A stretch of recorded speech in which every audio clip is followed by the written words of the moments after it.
Well, let's stay with mining matters and take you to the northwest now, where illegal mining is the story.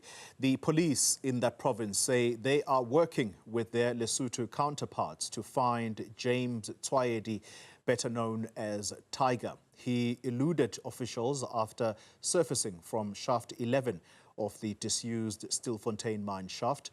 Joining me now for that conversation is Patrick Asaneng, the Northwest Acting Police Commissioner. Commissioner, good evening to you and thank you very much for your time. Let's start with your operations at Stilfontein. For people who may not have heard your media briefing earlier today, what is the decision around police officers who have been monitoring the shafts at Stilfontein? Thank you very much for the opportunity, colleague. I have indicated that Operation Balamkoti will continue because this operation was planned nationally at all the mining hotspots in the country, and it is to continue until the end of May. Even with Stilfontein, what the public and everybody should understand is that we should not conflate the issue of the rescuing of the illegal miners as signifying the end of the operation. So the operation still continues. So the operation continues, however, there was part of what you said would be a handover process to the mining ministry. Did I get that right? What does that entail exactly? You'll understand and you'll recall that this particular shaft that has been problematic belongs to Buffalo's gold mine. Therefore, it is their responsibility in terms of the act that they secure the place. What I was saying was that the police cannot be expected now to serve as some form of mine security and to remain there. Once the objectives of the operation have been achieved, then the site will be handed over to the mine owners to do what is required from them in terms of the applicable piece of legislation. Do the mine owners acknowledge that indeed these shafts still belong to them and it is their responsibility? Polly, you will recall that when this rescue operation started, the Minister of Police came with the Minister of Minerals, Minister Kwere Mantashe, as well as the relevant mining council and the owners of the mine. So it is their mine, and as per the requirements of the law, they will have to take responsibility for what is happening there. The police were there as per their constitutional objective and mandate to prevent and combat crime. Yeah. Commissioner, I'm sure you don't want a scenario where police officers have had to deal with Stilfontein, camping out there day and night, and then a whole situation re-emerges, exactly what you were fighting. I'm sure you don't want to find yourselves there. Is this company prepared to seal these shafts if they are no longer in use? It's not a question of them being prepared. It's a question of them complying with their legal obligation. And that is the space for DMRE to pursue, not the police. Us as the police, we will present our operational report based on intelligence and indicating what in the first instance led to this particular situation. As to what course of action then needs to be taken, it is for DMRE to make sure that there is compliance with the law. Let's touch on Tiger. This is the alleged kingpin who was operating at Stilfontein. Have you taken action against any of your members for releasing him? He should have been in custody. That's a process that we are still busy with. I have said that we are a constitutional state.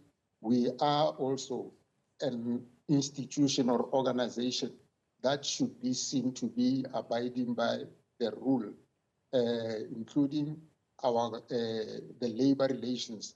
As soon as we have dealt with the investigation and we have finalized, we will then continue with both criminal as well as internal disciplinary processes against those involved. So, but in this sense, therefore, are you saying that you have identified individuals from within your ranks in the Northwest who did assist him to escape? If so, how many individuals are we talking?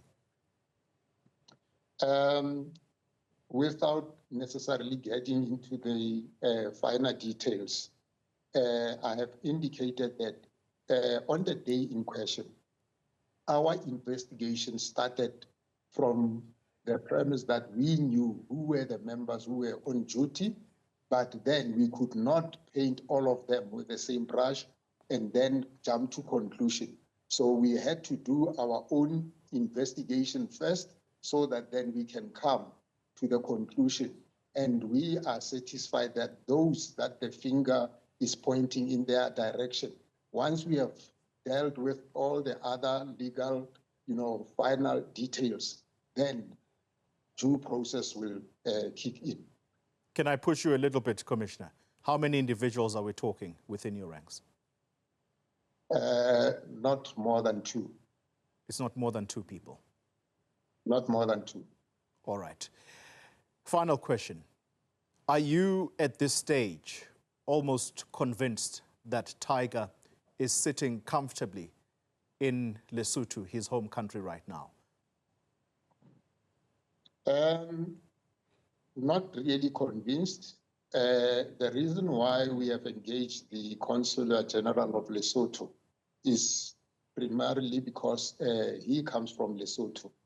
But as you would understand, Crowley and viewers, illegal miners, they move across these provinces. The Northwest in particular shares the mines with the Free State. It is possible for illegal miners to enter through a shaft in the Northwest and only to emerge in the Free State. So there may be possibilities that he is still within the borders of the country. The reason why we approached Lesotho was to assist, because what we are certain is that we have since confirmed that indeed he comes from that area. The other addresses that were given to us in South Africa, we have searched and he's not there. So we are covering all the bases and leaving nothing to chance. Once he's arrested, what will be the charges against him? Obviously, first and foremost, he was supposed to appear before court for illegal mining, but you must also understand that the reason why he has been now referred to as a kingpin is that some of the illegal miners who emerged from underground pointed to him as the person who was involved in the torture, who was involved in denying them food and all these things. So based on the evidence that we have, over and above illegal mining, entering the country without the necessary documentation, then we will, based on that evidence, even charge him with additional charges as and when the investigation points to him. So basically, and murder. This will also include escaping from lawful custody, including those who aided and abetted him. The Northwest Police, Acting Police Commissioner Patrick Asaneng, I thank you very much for your time, sir, this afternoon. Thanks indeed. Pleasure. All right. Well, you've heard there for yourself. Two individuals within the police in the Northwest that are persons of interest. Perhaps we should put it that way.